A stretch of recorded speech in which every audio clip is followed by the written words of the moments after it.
검색창에 ESG를 쳐보면 하루에도 수십 개의 기사가 쏟아지는데요. 이 기사들을 보면 가장 흔히 붙는 수식어가 착한이라는 수식어입니다. 근데 ESG, 과연 착하다라고 볼 수 있을까요? 오늘 주민 ESG에서는 ESG를 어떻게 바라봐야 하는지, 과연 착한 ESG가 맞는지 한번 알아보겠습니다. 지금까지 저희가 주민 ESG, 데일리 ESG, 박나니의 톡톡에서 꾸준히 이 환경, 사회, 지배구조 관련한 이슈들을 소개를 해드렸던 것 같아요. 오늘 주민 ESG에서는 ESG를 과연 어떻게 바라보는 게 좋을지 제 견해를 한번 소개해드리려고 합니다.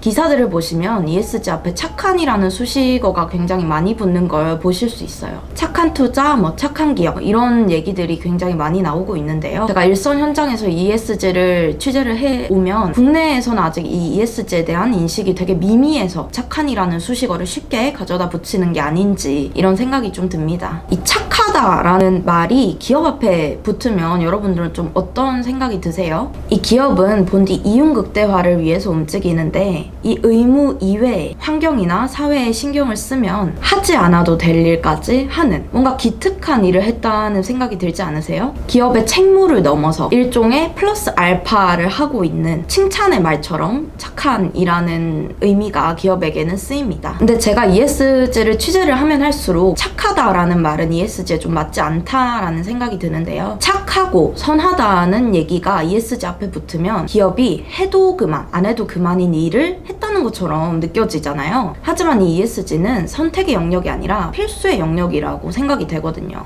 국내에서는 아직까지도 기업의 역할을 좀 좁게 보고 있기 때문에 이 ESG 앞에 쉽게 착한이라는 수식어를 붙일 수 있다라고 생각이 됩니다.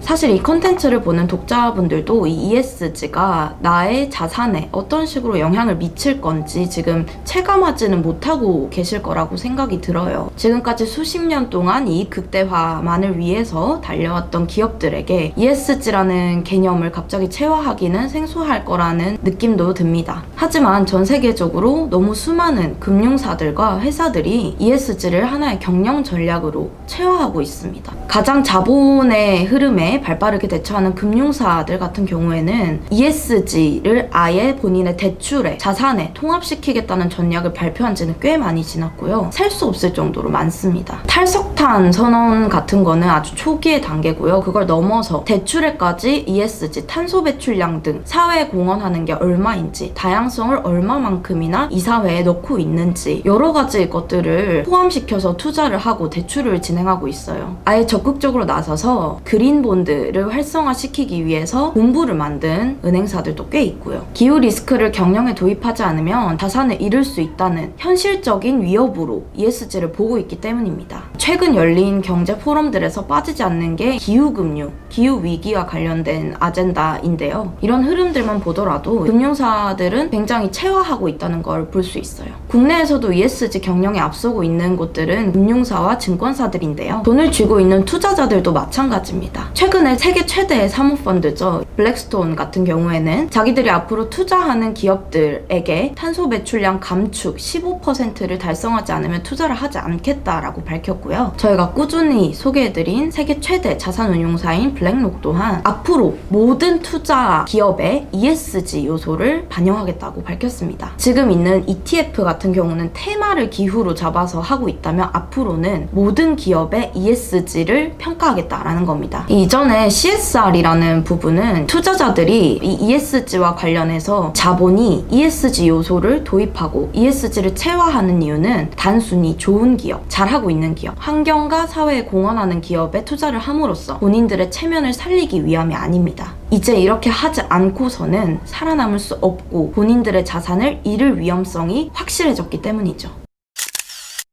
반면 기업들은 ESG에 대해서 상대적으로 좀 둔감하게 반응을 하고 있는 게 사실입니다. 국내만 보더라도 ESG 경영을 하고 있다라는 얘기를 하면 삼성, SK, 롯데 몇몇 기업들밖에 떠오르지 않잖아요. ESG를 아주 확실한 위험 요소로 보고 있지 않기 때문에 이 착하다라는 말을 쉽게 ESG에 붙일 수 있는 겁니다. 생존에 정말 위협이 된다라고 생각이 들면 쉽게 착하다라는 얘기를 붙일 수 있겠어요? 기업이 어떻게 ESG를 바라봐야 할 것인지 무엇인지에 대해서 이 소박에서 좋은 인사이트를 얻을 수 있었는데요. 이 기업은 사회와 환경 속에서 살아왔으며 앞으로 그 의존도는 더 커질 것이다. 누가 누구에게 더욱 의존하고 있는지 뒤집어 생각하면 기업이 고민해야 하는 문제가 바뀔 것이라고 말한 분이 계셨습니다. 이 기업들이 ESG를 치열하게 고민하지 않는다면, 그리고 행동하지 않는다면 기업이 속한 사회라는 생태계는 무너질 거고 기업 또한 무너질 거라는 경고입니다. 가장 ESG를 앞장서서 체화해야 하는 집단이 기업임에도 불구하고 기업들은 아직 미미한 인식을 가지고 있다라고 볼 수 있죠. 지금의 이윤만을 극대화하는 생존 방식을 버리지 못한 거예요. 왜냐, 이 ESG를 CSR과 같은 개념으로 바라보고 있기 때문입니다. 해도 그만, 안 해도 그만이라는 인식이라는 거죠. 코로나 팬데믹이 오기 전까지만 해도 환경에 신경 쓰지 않는 기업들은 시장에게 외면당할 거고요. 공급망 이슈 점검, 그리고 이사회 다양성 같은 부분들은 ESG 전략을 체화하기 위해서 꼭 필수적인 요소로 들어가야 합니다. 이 지배구조하고 수익성은 국내에서는 굉장히 많이 거론됐죠. 최근 한진칼의 경영권 다툼으로 주가가 출렁였던 것만 봐도 안정적이지 않은 지배구조가 어떻게 주가에 반영될 수 있는지 잘 나타내주고 있고, 이재용 부사장과 엮였던 삼성 SDI의 경우 기업의 가치, 진짜 가치보다 훨씬 더 저평가됐다는 걸 알 수 있습니다. 이 ESG 요소가 시장에서 수익과 직결되는 요소인 걸 알 수 있는 거죠. 이 ESG가 착하다는 프레임으로만 비춰지면 잃을 게 너무 많습니다. 아직까지도 ESG 앞에 착한이라는 게 붙는 이유는 기업의 본질을 수익 극대화, 이익 극대화라고만 보는 것 때문인데요. 물론 이익 극대화는 장기적으로 계속 가져가야 할 주제임은 맞습니다만, 이익을 어떻게 계산하는지 셈법이 바뀌어야 하고, 기업들이 ESG를 고려하지 않으면 이익을 추구할 수 있는 환경 자체를 잃을 수 있다는 점입니다. 이렇게 본다면 과연 ESG 앞에 착한이라는 수식어를 계속 붙일 수 있을까요? 당장 ESG를 소홀히 하게 되면 기업들은 환경 규제 등등으로 자신의 수익들보다 더 많은 벌금을 내게 될 겁니다. 이거에 늦게 대응을 하더라도 수익을 잃을 가능성은 점점 높아집니다. 이 PSA, 토요타가 EU의 환경 규제에 맞춰 이산화탄소 배출량을 선제적으로 대응하고 있을 동안 움직이지 않았던 현대차는 당장 내년 벌금 폭탄을 맞을 위기에 놓였습니다.